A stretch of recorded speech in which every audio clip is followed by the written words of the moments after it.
Okay, hello everybody, and welcome back to another video, where today I'm going to be playing Hades 2, and I'm going to show you guys how to beat every Underworld route boss. So, yes, this is only bosses on the Underworld route, so that's going to do Hecate, Scylla, and the Sirens, Infernal Cerberus, and Kronos.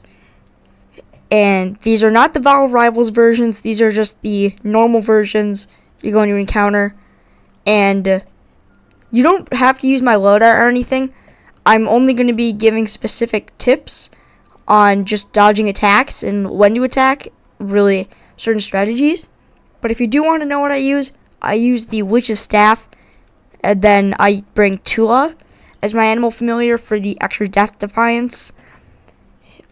And then I use Skelemius's Luckier Tooth, once again for the extra death defiance, and for the Arcana, as you probably guessed, I use Death, fully upgraded for +3 Death Defiance, so got a total of 5 Death Defiances there. And I also like to use the Unseen, which lets you quickly restore magic every second, because I like to use a lot of magic. But okay, with all that out of the way, let's dive right into it. So our first boss here is going to be Headmistress Hecate, and her attacks are honestly pretty easy to dodge once you get good at it. So here she's got her kind of cloning attack where she'll clone herself and they each shoot stuff at you. But really for Hecate, I would recommend getting close to her when she's not attacking, and then when she's going to attack, just kind of back up. Because her attacks are pretty easy to dodge, as you see here. And also, if you can find the real Hecate here, like, see, you can just, and she takes a lot of time in between her attacks. So, get close, and use strong attacks. So for this, oh my. For this one, I would try to outrun that thing, but if you can't really seem to outrun it, it might be best to just get hit immediately, so then the curse will wear off quicker. Yeah, and then when Hecate does this, every 1/3 of her health you drain, she's going to summon like the Sisters of the Dead. Yeah, see? Yeah, really when she's going to attack, just kind of dash to dodge it. I prevailed. And then after that, just keep attacking. Like I said, she waits a lot in between her attacks, so that's a pretty good time. And then all of her attacks are pretty easy to dodge. Come on, everybody. This next boss here is going to be Scylla and the Sirens. And what I recommend for Scylla and the Sirens is, first thing you want to do is take out the drummer. So the drummer is locked in place and is going to do those things you see where kind of like the spikes appear on the floor.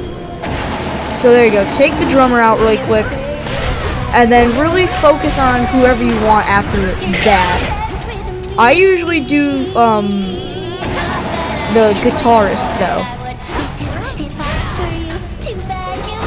Then take out Scylla. Watch out. So Scylla's attacks are mainly ranged. I missed that entire thing. I mean, close up. This one here, the guitarist, is mainly ranged. Scylla is mainly close up, so be careful of Scylla. Okay. So if you're wondering what featured artist means, it means like they're going to be stronger, I think.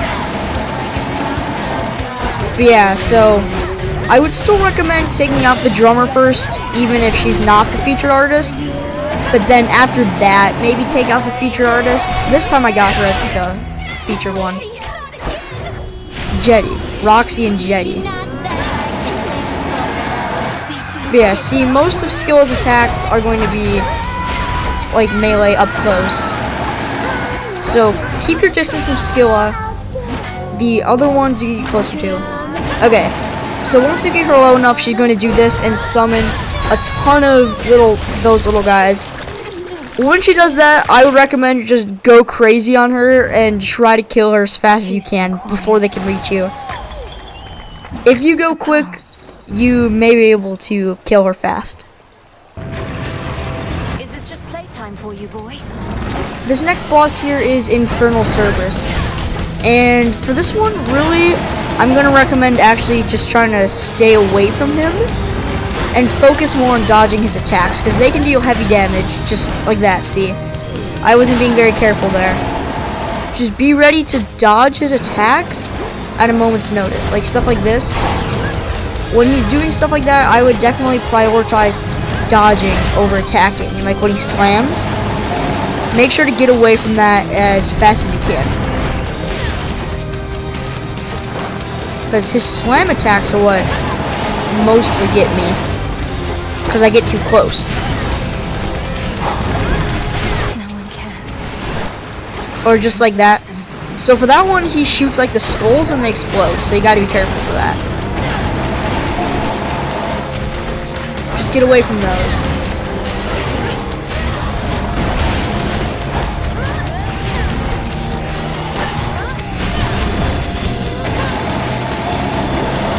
Okay, so once you get him to half health, he's going to burrow into the ground and summon a few enemies around him.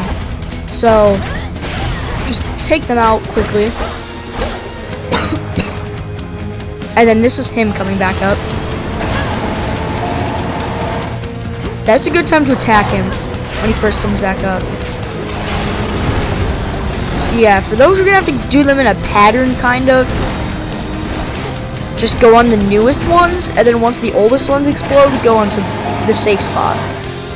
There we go. And in this one, you can jump around and breathe fire. So yeah, definitely prioritize running around and dodging that. The fire's pretty easy, you just gotta run past it.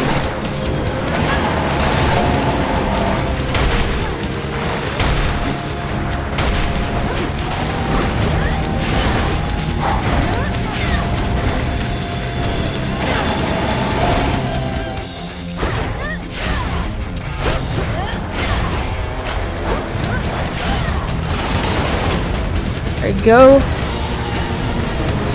A good thing you can do for this though is get behind him in his fire attack.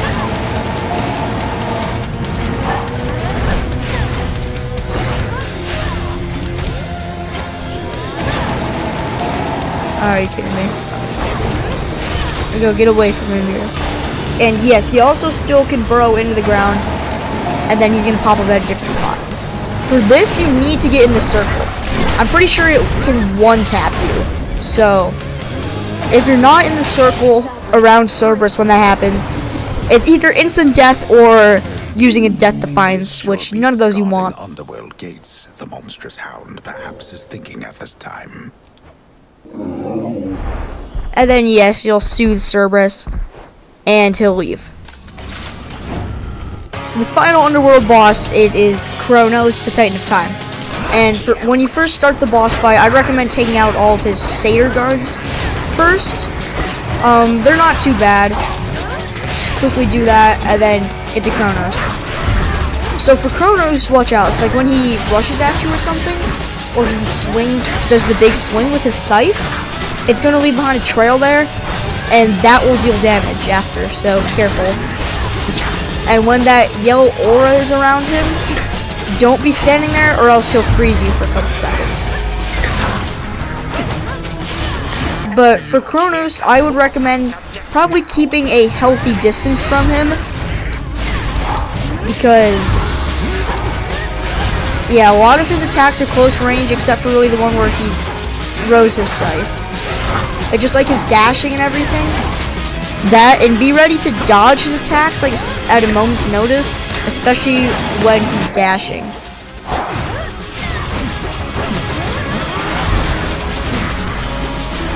And yeah, he's gonna spawn more reinforcements every 1/3 of his health gone by. So when he's at 2/3 health and 1/3 health, he's gonna spawn more guards. So really, you can actually look at him and tell what his attack is gonna do. When he kind of pulls back, he's about to swing, see? And like pulls the scythe back, he's about to swing. That, it's easy to tell. You see the aura around him. When he spins his scythe like that, that means he's gonna throw. See? He kind of swung his scythe back, that means he's gotta do a big swing.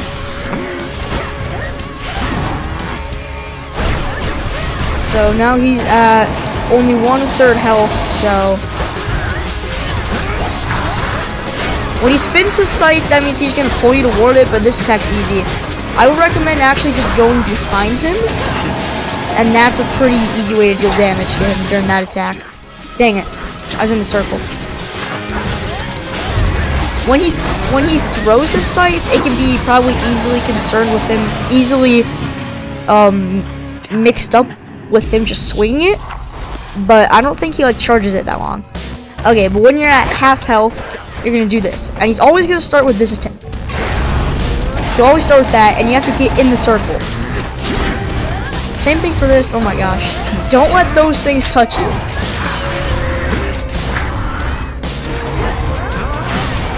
There you go, he's gonna dash, see, because he like kind of charged up.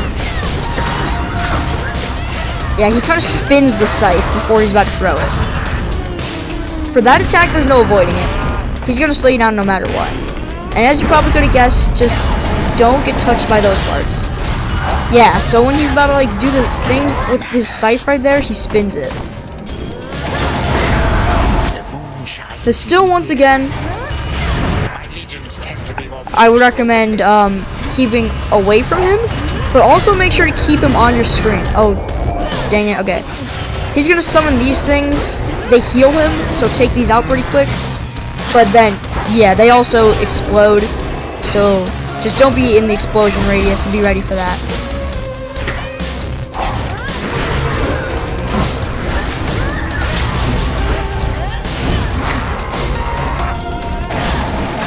Yeah, I actually don't find Kronos too hard because it's pretty easy to predict his attacks once you've fought him a couple times. So Kronos is really practice makes perfect type thing.